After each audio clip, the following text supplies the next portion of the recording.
Hello, this is Mark, Sammy, Alex, and Joshua with our amazing world of tortoises. And this is Mark. I will be doing episode 3 on snapping turtles. We have two different types of snapping turtles we're going to talk about tonight.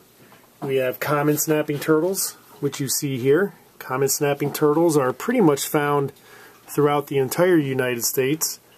Anywhere there's a pond, more than likely you're going to have a snapping turtle in it. And you have alligator snapping turtles. They are found in southern states, up and down the East Coast. The big difference between a common snapping turtle and an alligator snapping turtle is one, the commons have a more smooth shell. The alligators have ridges and kind of a spiky, pointy shell.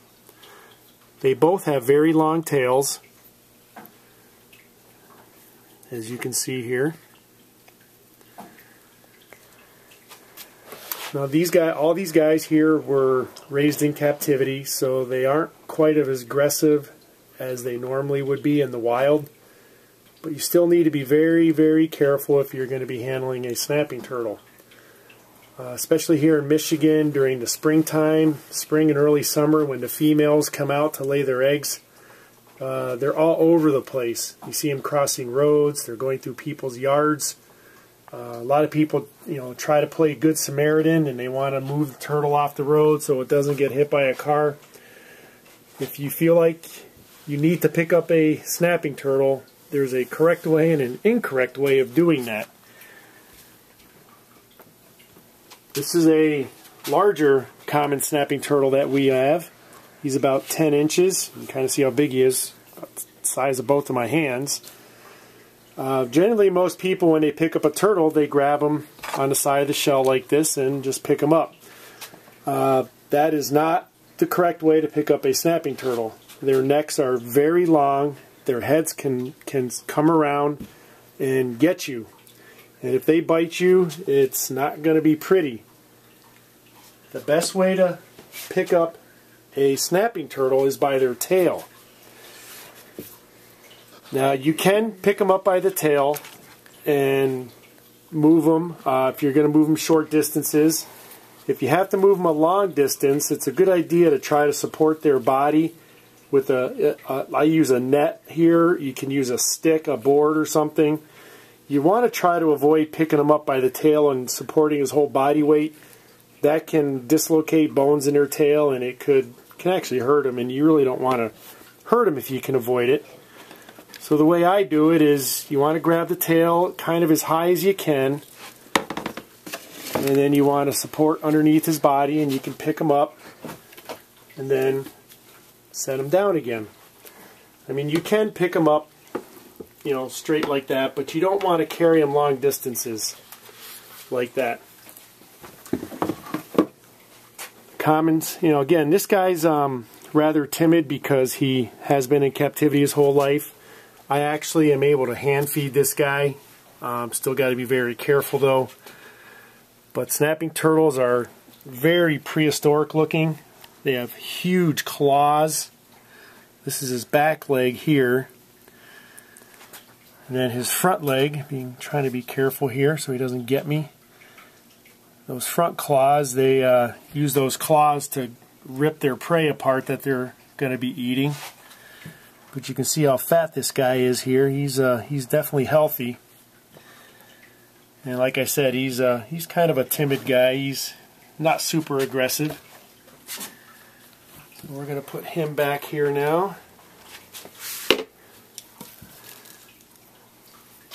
Try to get him better here. Come on, dude. So now we're going to get our alligator snapper here. This is a little bit bigger of a one here. This guy is very aggressive. You need to be extremely careful with these guys.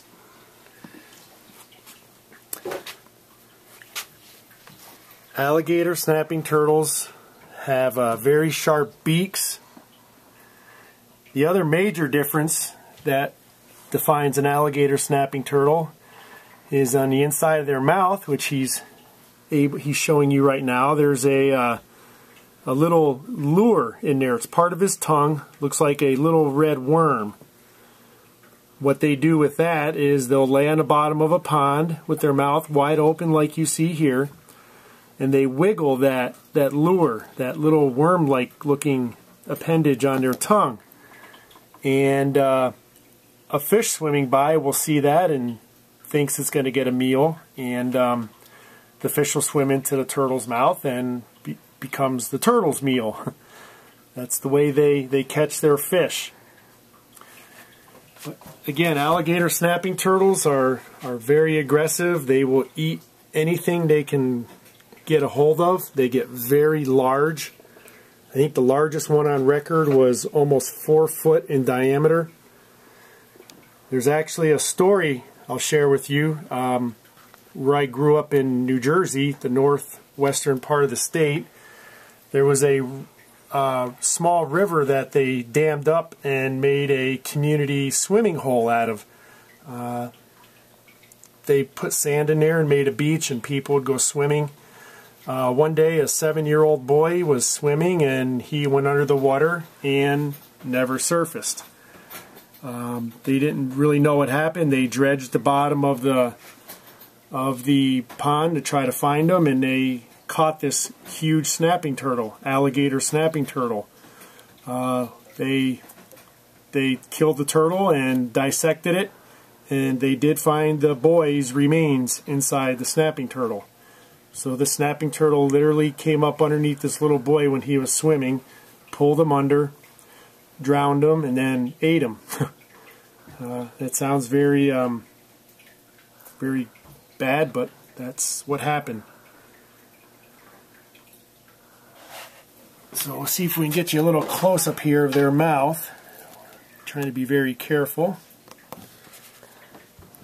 Just don't get too close, Alex, because he can spring forward on you there. You can see that hooked beak there.